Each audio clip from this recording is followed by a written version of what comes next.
AHQ continuing esports tradition by banning Azir. They're going for the longest ban streak of a single champion. Mordekaiser would like to catch up, and Gangplank banned again. So out of the last 17 games, 16 of them have had GP and Mord now banned on the red side. SKT broke that trend by banning it blue previously, but what will their last ban be? Yeah, just poor Westdoor, man. Doesn't like playing Azir, bans it all the time, then he gets nerfed, he's like, okay, that's off the list. And then right before World, people start playing it again. So trying to set up for an Elise first pick here. The question is, will SK Telecom let them have it? Or are you going to ban Elise and try and force some potentially deeper jungle pools? Well, Jinx and Fizz are both up, both of which were banned on blue side in the previous game. And final ban will interestingly be the Jinx. Yeah, this gives Bang a Kalista if he wants to as a trade. So now HQ Esports Cup need to see what do we value more, aggressive AD carry, aggressive jungler. It will be the Elise. I think it's the smart choice overall.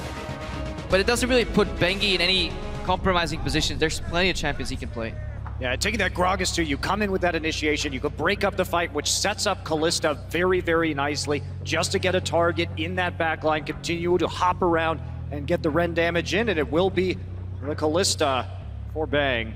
Yeah, the problem is, do you take Alistar away from Wolf? Not really, because he doesn't lane that well into a Kalista. It's like a shotgun lane. You need to kill her in one blow or you're done for. So in that sense, we may just see Albus pick Thresh again, and I like this Thresh, honestly. Combined with Elise, there's a lot of outplay potential. His death sentences were particularly good. Talking about Bang, undefeated on Kalista, still 11-0 in professional play to this point in his competitive history, but the Tristana's up, and a lot of people like that pick into the Kalista. I just love this lane. If you run Ignite on support, Tristana, Thresh, you need to flash aggressively at one point with Thresh to really win that matchup, but you can tear down a Kalista and just out-trade her, because especially since the nerfs, on every auto attack except maybe the first two, Tristana just wins the trade. The only way Kalista wins the trade is an auto Q proc with E on a minion to reset then. And coming into this, it's not just that matchup. Obviously, SK Telecom knows they picked into this matchup in the last game, favoring it themselves, but it's about that dragon control, that objective that SKT really, really likes to play around. And the Tahm Kench. And this solves all your problems if you get all in at one point, if you get that mark from Tristana. I believe the Tristana AoE doesn't actually do damage to the Kalista in Tahm Kench. I believe it works like that. People have different opinions, so I will actually track it right here. But in my games, when I played against Tahm Kench, I didn't do any damage as Tristana. Coming in, also the Rise being hovered right now, and that is going to be a flex pick for SK Telecom. So a deceptive draft on the red side. It was banned out by AHQ in the first game of this series. Hey, I read Reddit. Tahm Kench is also a flex pick if Faker wants to run an AP middle. Also jungle. Bengi's been playing it on a US solo queue in that jungling role, so we don't know where it's going yet. Deficio is a firm believer in Tahm Kench jungle. I'm putting words in his mouth. I'll let him explain it next time he's on air. But yes, we're expecting that Tahm Kench to be support for SKT. And the last times Faker played Rise, he kind of got into a bit of a troublesome situation that he was the one first being focused and he couldn't deal as much damage as his teammates because he was still scaling up. That was like the only negative part about Faker, where he draws all the attention and then dies and his team aces them. Tahm Kench now solves that one problem he has, and if it ever gets to late game, he will just blow people up because he's a fantastic laner, especially in terms of positioning with that Rise. He's not afraid to pop his ulti to go aggressive past the minion wave and just start zoning people. Yeah, and we've seen the early kills against Twisted Fate. I mean, it's going to be that coming in from Westdoor. This is a match that Faker played very, very well against Pawn. I still think it's a good matchup for TF because if you don't really misplay, you can always stop the Rise from really chaining you over and over with a gold card. The only breaking point is whenever you throw a blue card for mana or you just throw a card on the minion, that's when Rise can flash. So look for those little timing windows right after you pick a card, you use it on the minion. That's when Faker wants to flash in. That's how he got that solo kill against Pawn too. So in that sense, it's a skill matchup, but obviously Westdoor can teleport to different lanes and see if he can help his teammates. And for Westdoor, he's currently 2-0 at the World Championships on Twisted Fate. Played in the group stage to great success. A little bit of time left on the countdown here for Marin. He's currently looking at Gnar, but they swapped through Nectar at the last second. He dumpstered Darius in the group stage on that champion. I like the pick because it's an earlier top laner, an early game top laner, but you have a late game scaling mid laner, so you don't need any more late game security blankets. You just need something to get you to the early game, and we've seen what he can do on our Renekton. And also, this combination of Gragas with Renekton, with Ryze, you have a lot of kill pressure in the lane phase, a lot of single target crowd control. If Bengi throws in an ult in the late game, it's going to bounce people into SKT, Rune Prison, or the Renekton W, and that's going to be it. The single target damage is absolutely crazy. You can really see for SKT how these team fights are going to go. AHQ, they've got the Tristana for fast pushing, but again, another pick composition. They want to skirmish again. AHQ gonna need to get a lot of helping hands in the early game, considering the strength of those side lanes, and also considering how well Marin has already demonstrated a mastery of that Renekton into Darius matchup. Yeah, and Wolf running the exhaust here really good against Tristana because you can just wait until the marks on 3 auto attacks left from completion. Lost 3 auto attacks deal less damage, then it explodes, and suddenly your entire all-in gets ruined. I love seeing the Ryze again here too. This is an insurance policy. This is the 3rd game that Faker will be playing Ryze here at this World Championship. You noted that yes, they have the early game top laner, and so they have a very smooth power curve, and Faker can just take over the game should it go to 40 minutes. Yep, heading into the next game right here. Tweet at LoL Esports if you think AHQ is going to win, hashtag AHQ. And if you like us, think SKT is going to take it, hashtag SKT win. Well, we'll find out shortly. We're loading up onto the Rift for game 2 of this best of 5. SKT with an early advantage out the gates. And they've got themselves an early lane strength in Marin's top lane. On and Elvis, can you make up the deficit against Bang and Wolf? You know, I'm a bit intrigued to see Wolf play the Tahm Kench here because it's not something he's really shown before. Coming in, he didn't play it in the group stage, he didn't play it in Korea. So the mind games are going to be real coming into the semifinal match if SKT does go through, but they have at least started to show something else. It also just gives you an extra practice game.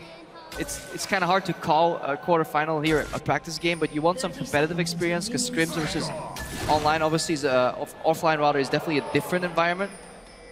I just think every support going on from quarters into semis should master the Tahm Kench because that pick could be big and potentially in the finals. Well, we're seeing it grow as the World Championships are continuing to play on.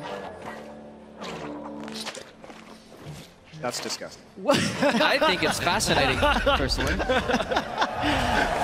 SKT and AHQ with another defensive start. This time around, An is moving up to the top lane. Actually, again, they started the lane swap last time. SKT caught a little unawares. And it seems like we're going to have another lane swap set up to try to, I imagine, avoid that Darius Renekton matchup. I'm a bit surprised that AHQ has prioritized that Darius just because we've seen so many lane counters from SK Telecom against it. They've shown a variety of picks. They've been able to deal with it probably better than any other team so far. And Marin, he's a hell of a Renekton player, and he always has been. So it's a very big comfort pick for him. Right. Thanks started E there. That's interesting. Usually people start W on the Kalista. Did get changed, so you can get less passive stacks there. Also the E for just maybe some easier push if he was expecting a 2v2. And early level 2 there to Albus. Is he going to roam to do the typical versus SKT strat of gank mid lane? There is a ward, and we saw some blue ping, so HQ is aware of that ward that SKT plays, so that's why Albus is changing his pathing here. Yeah, you can see the delayed ward coming in, the trinket ward from Faker, just to make sure that they were protected on that side in case anything was going to come through. So interesting early ward pattern here, and that's going to keep the Ryze nice and safe against any level 2 gank shenanigans. Has managed to save, or stay alive. It will time out very, very shortly. Yeah, that's why Albus is waiting. Yeah, he's going to die. Did not have vision of the area, but take a look at the mid lane. Westo lost a very early trade against Faker. He's already burned through his consumables. And Faker does have that HP advantage and the wave pushing against him. So very comfortable and safe on the scaling mid laner. And I think from watching Faker play, that is one thing that separates him from a lot of other mid laners, and many pros have come out and said it when they played against him. He challenges almost every CS you take. Whether it's by attacking you or simply moving in your general direction, having the pressure. It's like a million eyes are watching you CS, and Faker is in your face. And if you mess it up, not only is he going to laugh at you for missing that CS, he'll punish you with an auto attack. So it's incredibly hard to farm into Faker overall. Especially when you have to be this far forward. And Bengi now going to wrap around. He will be seen by the trinket ward. At least coming in from left side though. Westor, he's making it obvious that he has backup though. Yeah, not playing scared at all. I think SKT take the bait. So Bengi's not going to go for the gank. Instead, it's going to wrap around to the bottom half of the jungle. On Albus, as well as Ziv, we're pushing up the top tower. That should fall shortly, as SKT will take down the bottom outer turret. And you can see statistics on the Twisted Fate as well as that rise. Well, it's one of Westor's legendary champions, right? He's been known for playing TF for years and years and years in the Taiwanese he's seen. So it's something that he's going to be very comfortable with, but he has to make it work early here because they're going to need a large gold lead to deal with Faker's rise. Come the late game, he is running the teleport this time. He will be a formidable split pusher. Yeah, and this time so we see both towers go down here, waves being bounced, but you see Marin doing the smart thing. At the start, when these waves started being bounced after T1 died, people did an endless freeze, but they actually met too much resistance from the lanes coming back into defense. So what Marin's doing right now, he knows there are people coming, likely to be on and Albus. So he actually pushed in the wave a little bit, so he doesn't deny himself any potential CS.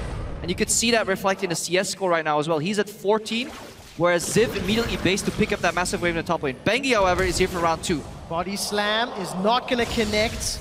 Bengi did not follow it with a flash of his own and get Westor's. Yeah, but that is huge because Faker is playing very close to that tier 2, and Westor must have a flash in order to really CS in that particular situation.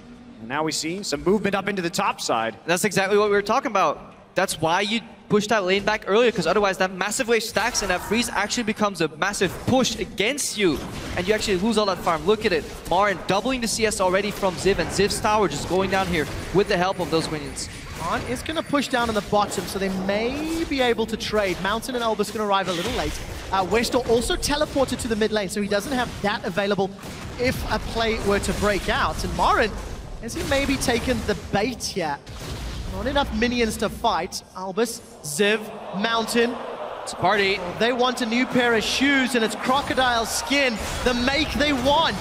Slice and Dice is available for Marin. Gonna get the stun onto Arn, and slices and dices away. Arn will follow with the rocket jump. Faker teleports in, kills Ziv on the back line, and Marin escapes. You can't make that mistake right there. Faker hadn't even been back to shop yet. He had no items, so that was a very good dive situation. But Marin plays the slice and dice through the lane, and Ziv has nowhere else to go. He has to run through that turret, and Faker just locks him down. With no minion wave under there, he's gonna take a lot of hits. That was one of the sickest plays I've seen.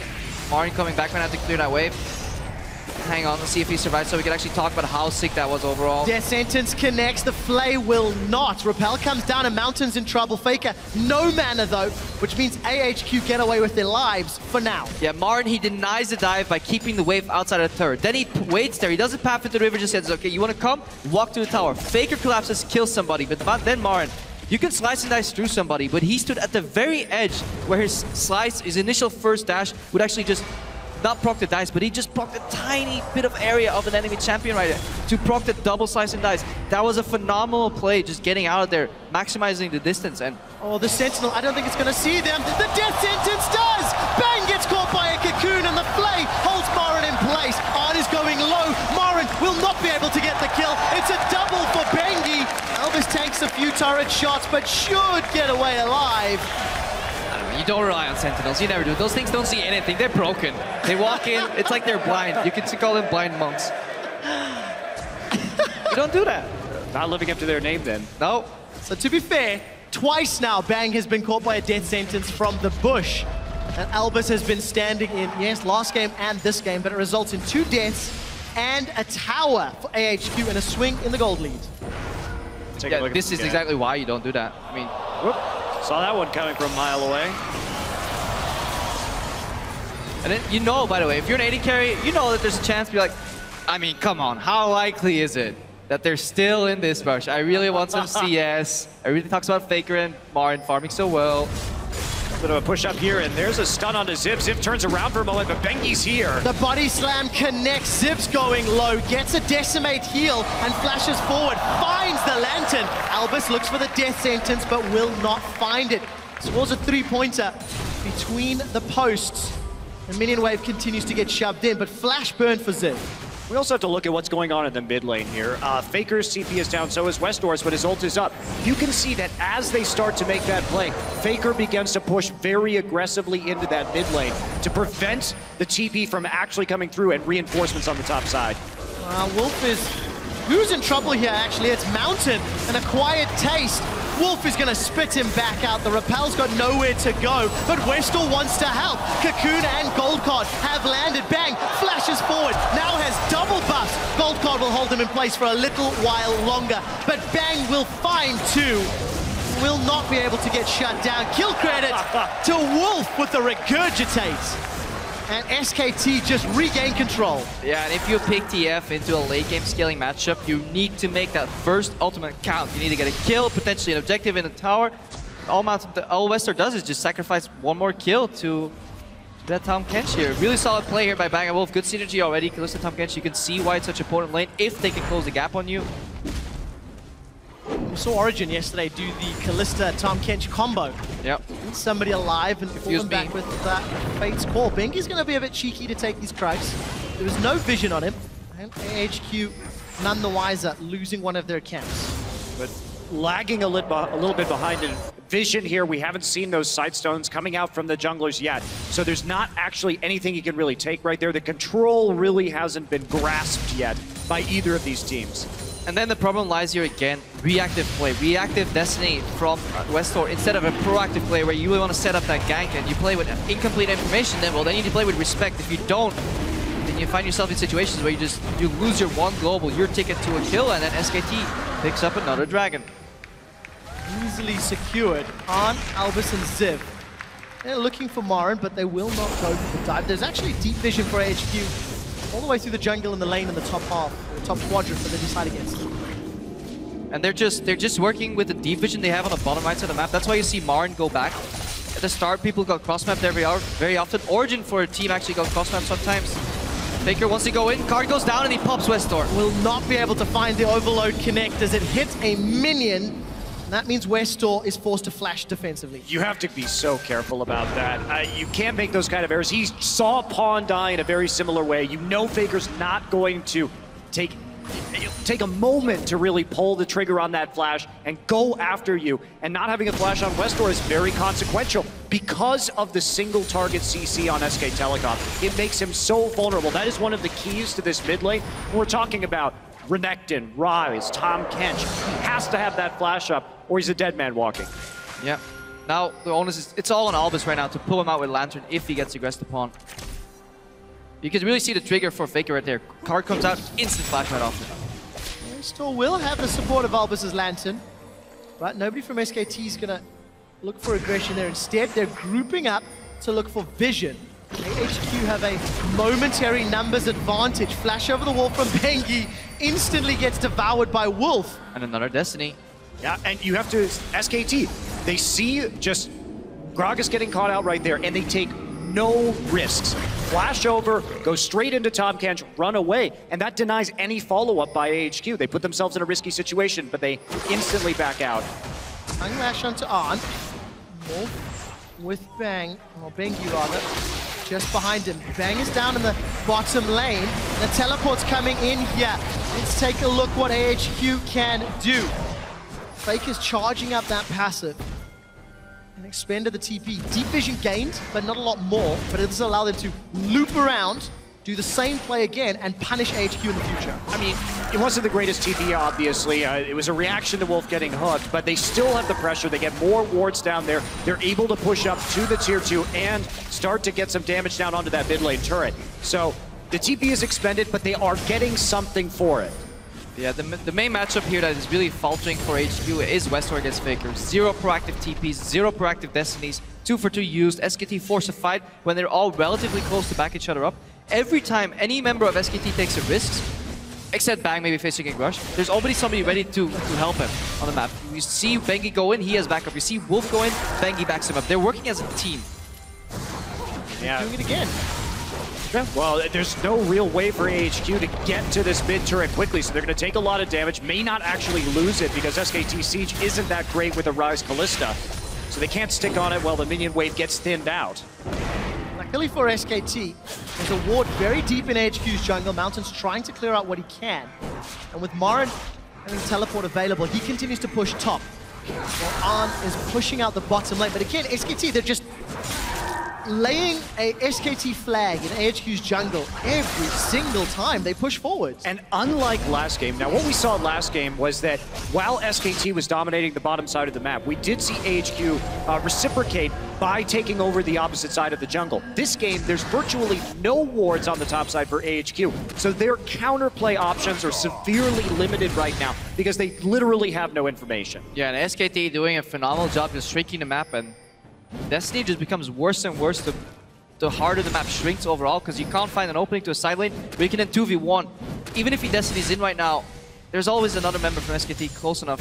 And the reality of Twisted Fate is if you can't get deep wards in, if your team can't get deep wards in, when you start to want to combat the Dragon and the Baron, Destiny then has to be used just to see where the hell the enemy team is, and that becomes a major problem that you're using it for vision only. And it brings 0 combat stats to that fight around Dragon, so you work, vision is your advantage and knowledge is power and all, but if you don't have any vision, you go down with, compare the ultimate from Faker to a Destiny and Dragon fight. That alone spells out the entire way that fight's going to play out. Luckily for AHQ, this wave pushing bottom has brought a little bit of vision in the jungle. Unfortunately for AHQ, SKT have started to clear that out already. 1 minute and 20 seconds until this next Dragon spawns. SKT secured the first one, and Faker's just going to use that desperate power to shove the wave in as quickly as possible. Even going to get Westor to TP again, not proactively, defensively. Yeah, and it's so frustrating for AHQ. Whenever they clear a pink ward, 2 more take its place. Hail ward drop. Hail ward drop. I want one of those. I assume as a support player you'd love that item. Yeah. Just double up every whenever time. Whenever you lose one, your Sightstone just gets 2 wards back, right? Balanced. Makes for very exciting games against WE. Not difficult to deal with at all. So, AHQ, what have they done for the last minute? They shoved in the bottom wave, defended the mid tower, but it's very clear they want to make a play around this Dragon. It's just become a ward war for information. SKT doesn't really need this Dragon. They've got #1. They're scaling. Westor caught out a little bit. Or maybe the other way around. Bengi, in fact, in a little bit of trouble. Albus has flash. Good explosive cost, but the satchel rather, will secure the kill. So numbers advantage to AHQ. Westor is low on mana. If a fight continues to break out, Ziv has arrived. Fate's Call now pulls the catfish in. A big tool to keep Wolf alive is no longer available, and AHQ may make a play for the Dragon. AHQ did a really good job of pushing up all the lanes before that happened. SKT still around the side. Here comes the ult from Tahm Kench. Let's take a look. Missile Voyage is going to bring him into territory, but SKT flash over the wall. Ziv will lose his life as AHQ secure Dragon. SKT may be able to get a tower out of the deal as well, so advantage SKT. And that's what they do so well. Whenever they lose a member, they're still willing to look for an opening and immediately act on it. They don't hesitate. They don't fall back out of the area assuming everything is lost. SKT is so good to find these little picks whenever they could see the Dragon or a kill.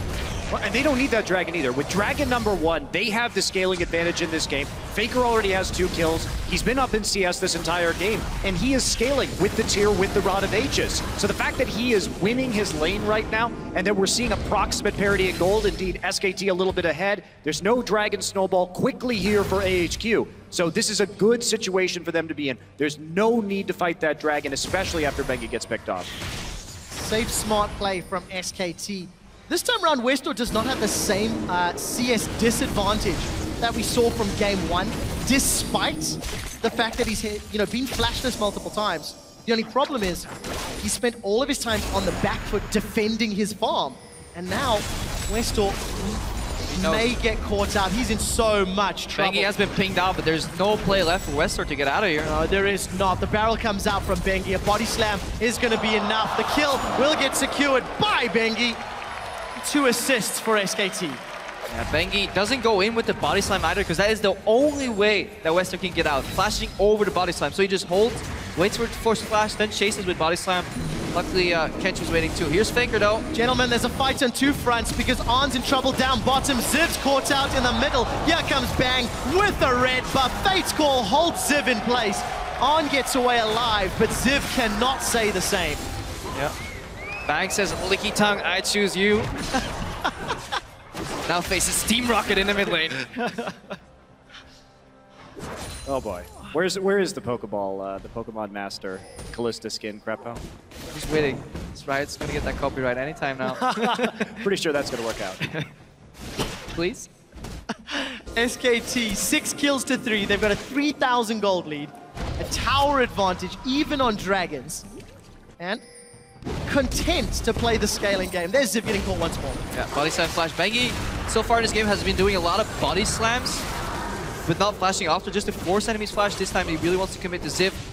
Perfect combo, and you can see how hard it is for Ziv to get out of there. He's so confused that he actually flashes to the wall too, adding some insult to injury. Well, he wasn't even that far out either. It's hard to... He was playing on the far side of the lane, away from Bengi, where he knew Bengi was. He wasn't that far out from the turret, and he didn't know that Bang was running down the mid lane right there. So very well executed play, but you have to hit that flash body slam before, and then straight into the ultimate. So he wasn't even playing dangerously in that situation. Just got outplayed on the map by SKT.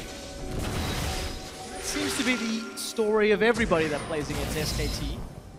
Despite momentary glimpses of positive play from AHQ, just can't keep that up. I mean, it's not only here at the World Championship, right? It's in Korea too.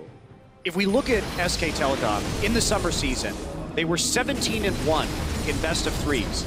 And overall, in terms of games, so far, including the World Championship games, they are 44-6 since their loss at MSI. That's like an 88% win rate. That's insane. Impressed you did that on the fly. SKT will pull the Baron. Fate's Call is available. Wolf wants to look at the knock-up and will not get an acquired taste for On. Gonna need to back away. As Wolf continues to play aggressive. SKT completely in control and daring AHQ, daring them to contest any objectives. Walking into this Baron is a very dangerous thing for them, and they have so much single target damage. SKT, oh, there's a grab, but... Yeah, Albus is following through. Bang is gonna get spat out, and the double TP comes down for SKT. Faker and Marin, they're looking for blood. Defensive flashes as Westor's arrive, and the Abyssal Voyage will deliver to Westor. Mountainsmen split from the herd as Arn is in the river. Faker should get one more. Mountain gets away. Smites for a little heal. Westor killed by Marin. Arn's gonna try recall in the bushes, and it's just retreat, scatter, and pray for your lives. Arn will find Bang. Devour's available, and Wolf eats him, saving Bang. No damage. Spits him back out, and there's no damage. Crippo was right. The barrel bonk comes down, and Arn is out for the third of the fight. I love how everybody is holding their breath. Is he gonna die? Is it gonna happen? No. No, because this is SKT, it doesn't happen. Also, we did see a spider was squashed in the jungle. The corpse of Mountain unable to escape. I just love that interaction where Tom Kench eats his AD carry, including the chain. He just keeps on hanging on there. And then it's support syndrome, right? It's like my mind's telling me no, but... We've discussed this before. You don't fish for catfish with a hook. You noodle, you stick your arm in there, so Blitzcrank is the counter, not Thresh. Just go in there. There you go. Faker, again, part 2. Albus learned his lesson right now at SKT. This Baron's going low. This is close. SKT secure Baron, but Ziv is the sacrificial lamb. He gets taken out. Westor left for dead. Double kill to Faker. And it looked scary for a brief moment. And gentlemen, start your clocks. The 3-minute timer to Nexus defeat is on. Take a look at what happened here, and that's not how you fish for catfish, so here's the problem. Tries to reel him in. He is fishing for a Callista, though. He gets an involuntary catfish, which is the worst type of catfish. The involuntary catfish is the most deadly, is that right? Now this is a chase down from here. Great Abyssal Voyage to set this up, get the exhaust down afterwards, even though he gets hit by the gold card. Flash W from Marin. And that's all she wrote for Westor. Faker, in the meantime, is going to find a rune prison. And look at Bengi. Even if On could get away, Bengi's going to find him. The Rise delivery system is going to work perfectly, and Faker goes 5-0. That Baron was secured around 22 minutes into the game. It is one of their earliest. Yeah, but all banter aside, you just see the power here from that pick here on Wolf, that Tom Kench just being able to deny any potential damage. It is essentially a zone S on his W, and you just move the target around too. It's impossible to focus him down. Now Bengi, he's feeling Is there enough damage? Westor's got the red card primed. Wolf will say nope and waddles to victory. I mean, there's always a chance of Fate's calling there, too. Yeah, exactly. So You can save reposition two people at the same time. It's kind of ridiculous. SKT are pulling it off exquisitely. Dragon soloed by Faker, their second of the game. If you bind a top lane Tom Kench with Kalista and you play Thresh support, there is a really interesting chain that you can do. It's like cross-country on steroids. You get from fountain to fountain and like under... It's a terrifying thought, Crepo. Clock's running out though. I'm sure somebody on YouTube has done it. AHQ committing everything to Marin, and it's the dunk from Ziv that gets the kill, but how much of their base will they lose? Fate's Call throws onto Mountain. Wolf will devour him shortly. Repel goes up into the air, and he should get... No! The Lantern pulls him away! Mountain stays alive, and the inner mid lane turret will then get killed. Bang will look to Albus as he's knocked back by the explosive cast. Another tower falls in the bottom lane by minions. So yes, you killed Marin, but hashtag not worth. Faker gets apprehended backwards, only to murder Ziv, take down Westor, and break open the base. SKT are looking for minions. Faker is being put in positions for kills by both his teammate and his enemies. First time Kench spits him out, now Darius apprehends him. He's like, well, I guess I'm here. I can kill two guys and take the tower. And find Mountain under that turret. Faker just going ahead and face tanking it. And there's he going to go down. Bang with the kill. Another kill secured. SKT have got an inhibitor from this Baron power play. They may not be able to finish by the time it wears out. Oh, it's done. Because it has done, has completed, and Wolf will escape with Bang. Unable to block that damage, but what an exceptional play. 25 minutes in, 10,000 gold lead. And Super's in the mid lane. It's been fun. I can tell, Monte Cristo. But it really is a beauty to watch, just how great SKT play the map, play the skirmishes. Every call seems the right one. I just feel so bad for Albus. It is already hard to land death sentences. Land them on Korean players is even harder. Flashing and then landing them on Korean players is even harder. When you do that, you really should be rewarded with a kill, and then Tom Kench is like, oh. Nope. Total denial there, and Faker teleporting into the base. hello. And the Abyssal Voyage. Oh my. Albus is in so much trouble. Westor will get a gold card into Faker, only to lose his entire HP bar. Exhaust will hold Albus in place for a while longer as Wolf looks to single him out. Gets the Devour, will regurgitate into Bengi's waiting hands. Body Bengi. slam comes over the wall. And Fate's Core pulls him back out. Another knockup can come out here from Bang and Wolf. They decide not to go under the tower, instead playing it safe and going top. Noah's gonna be mad. You don't interfere with supportal combat. You have to do the one-on-one. Just watch them. They're just going to transfer right into this top side right now. Marin pushing the wave forward. So some very aggressive teleport slash Tom Kench ultimate plays right there. Nearly get a kill, or do get a kill rather, and then moving down and finishing off another inhibitor. And with super minions in the base, SKT look to secure another Nexus. Ziv is being focused, and despite the death sentence, finding Wolf, the rest of SKT are destroying the turrets. Bang is hunting for Westor. They're going way deep. An auto attack plus flash secures it, and SKT peel backwards. Body slam will find AHQ, but they're on the defensive. Everybody is being killed, even under the fountain. SKT are one game away from a semi-final placement and a battle against Origin. Well, another solid win for SKT. They really amped it up that time. Much cleaner play after the warm-up. They get the rise once again. Even though they were starting on that red side and we had so many bans coming out from AHQ, they let it through. And Faker really delivers, gets absolutely huge on that champion. And when is SKT actually going to lose a game at this World Championship? I don't know. Maybe never, according to most. In terms of this particular match, though, the lane swap for AHQ helped hide Ziv a little bit. Marin did not have that same level of dominance that he did the last time renekton into Darius. But it didn't matter because Faker just got so far ahead on Rise so early. Well, that's the thing about SKT, right? someone else steps up. We've seen what happens in the group stage when Faker is focused down early. Marin gets massive. He's the one who's carrying the game. If everything doesn't go to plan, if they don't get that Renekton Darius 1v1 and start snowballing early, well, Ryze is there in the mid lane. Again, the insurance policy, he gets big, the game is over. Also, AHQ is simply not playing to their strengths. They're running a double teleport composition with a TF ultimate. That is triple global, and they're just not utilizing it to make any proactive picks here overall on the map. So the first two Destinies both were reactive. Once with full vision, he actually still ported in and died to a 2v2 there. Really well played, obviously, by Bang and Wolf, but you have to question Westor in terms of champion picks and the way he's utilizing him. If he wants to go full on Assassin, pick Ignite, try and 1v1 Faker. Many have tried, many have fallen, but at least you did something. There's only one chance left, potentially.